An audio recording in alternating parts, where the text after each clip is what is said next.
Aquest any la nit canvia i els protagonistes seran els joves universitaris i els seus projectes.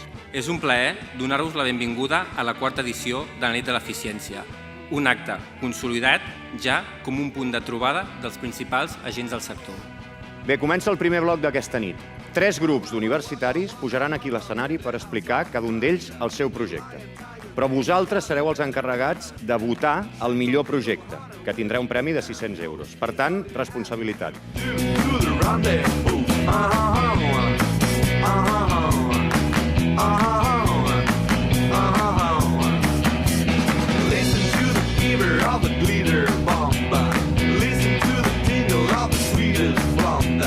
Ara em toca donar pas a un aventurer, a un emprenedor, una persona amb passió, amb motivació i una gran capacitat per l'esforç. Algú motivat pels reptes i que ha sabut millor que ningú que els resultats de la vida depenen d'una bona actitud. Perquè de cop se'm va acudir que podia unir el meu compromís amb l'eficiència, amb la sostenibilitat, en aquest cas cap a la mobilitat eficient. I se'm va acudir un projecte que podia tenir valor perquè no s'havia fet mai, innovador, per poder-lo vendre. I vaig dir, farem el primer cotxe que corri la prova més dura del món sense benzina.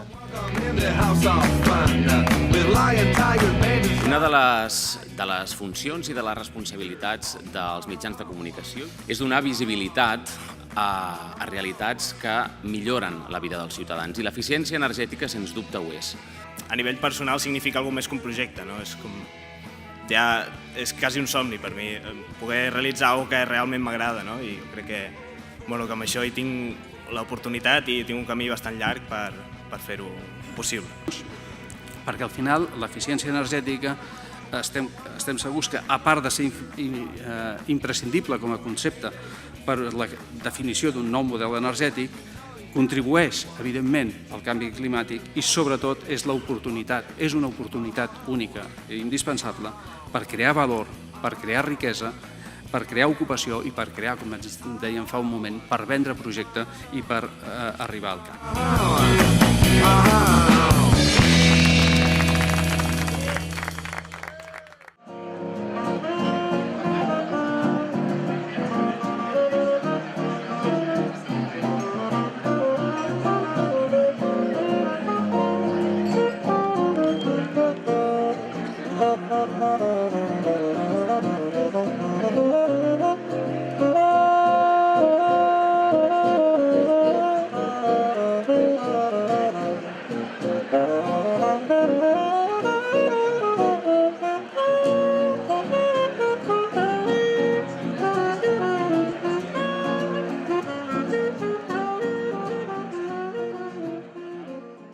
El que s'està veient és que l'eficiència energètica és una necessitat que es queda per viure en el mercat. Orgullosa del meu país i orgullosa de les empreses catalanes en el món de l'eficiència.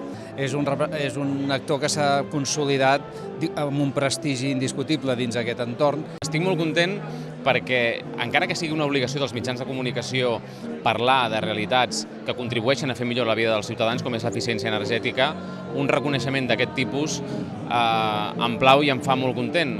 El poder portar a terme una idea, donar a conèixer sobretot la meva idea,